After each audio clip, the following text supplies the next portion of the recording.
Hello, my name is Jenan Kanono. I'm the team leader at Jonaki Holdings Limited, where we get to serve you. So if you have a financial challenge, if you have a money problem, if you want to scale up your business, we have you sorted.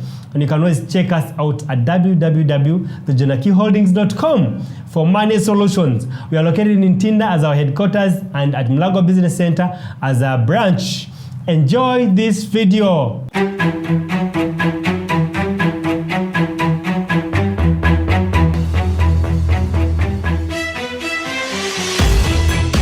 You're welcome. Good to see you. I'm here again, Jonan Kandwanaho, team leader, Jonaki Holdings Limited, where we lend money. So today we have quite an amazing topic that I want to share with us, because as you may know, iron sharpens iron.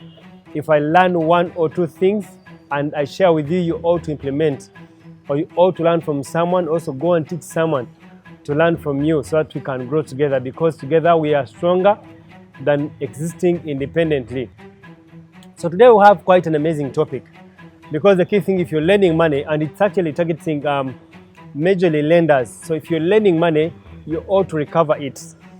And as you're lending money, especially secured money, you ought to ask for a collateral, but also it should be right collateral in right hands.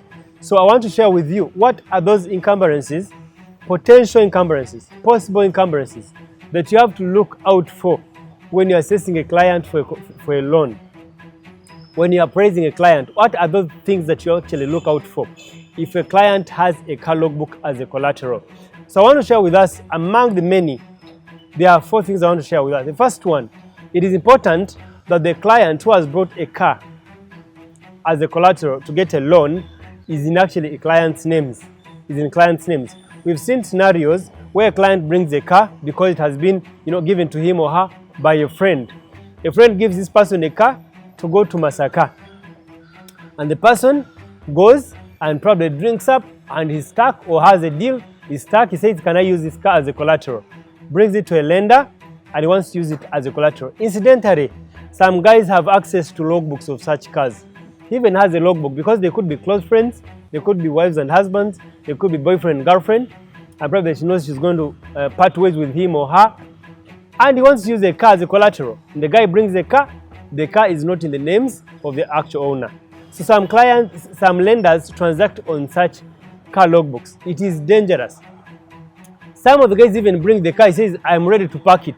So the moment a client says, I'm willing to park the car, I want to park the car, that should be the first thing to ring in your mind, especially if the logbook is not in their names. That is a red flag. So that's an encumbrance, because in the event that you transact on such a car, this person has no ownership. He has no ownership. So you cannot foreclose, you cannot even impound legally in the law, you don't have any rights. So your interest cannot be registered on such a car. Why? Because it is not the owner who gave out the car, but some other party, third party. The other thing that you need to look out for is there are some companies that own cars. So it so happens that a staff may get stuck, or probably he was not paid the previous month, or he was not paid the previous quarter, and he says, you know what, but I'm driving this car, and these guys have not been paying me for this long. Why don't I give it to a lender, and he gives money? You've had scenarios of where some police officers or some soldier uses a car as a gun as a collateral. You can imagine that extent. Someone says, this is a gun, probably I'm stuck and I'm using it as a collateral, and he gives it to a lender. So it would be foolish of the lender to transact on a gun, because ideally you're not a security person. You're not even an army officer. You don't even have a license for that gun. So how does it work as a collateral? So same applies to a driver. This guy is a driver. His job is a driver. He's meant to drive. He does not own that car. He brings the company car and he gives it to you as a collateral.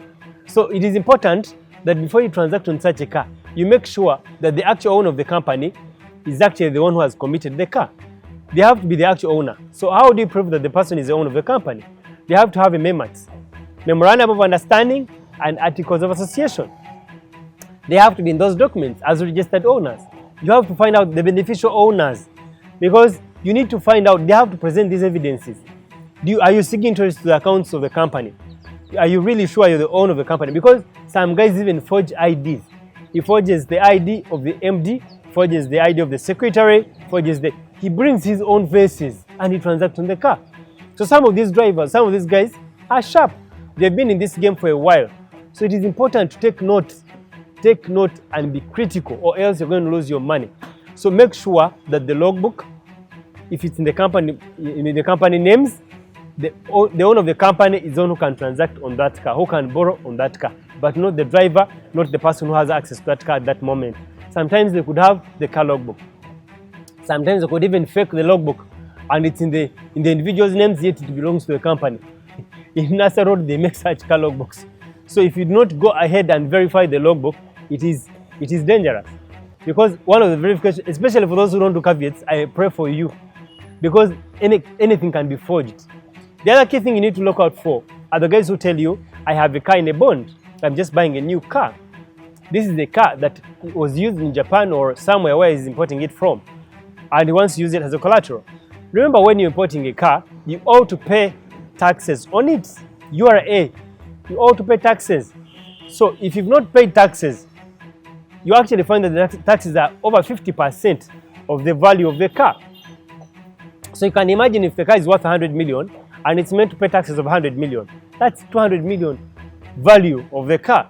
And for you, because the car is new, you transact on it before it has a number plate, when it is still in a bond. And before you know it, the person cannot pay. And before you know it, the guy leaves you with a car when he has even driven it for some time. And before you know it, you've lost the money. Why? Because you didn't critically value the car. Because when you're valuing the car in a bond, it is different than when you're valuing the car when it's already out with the number plate.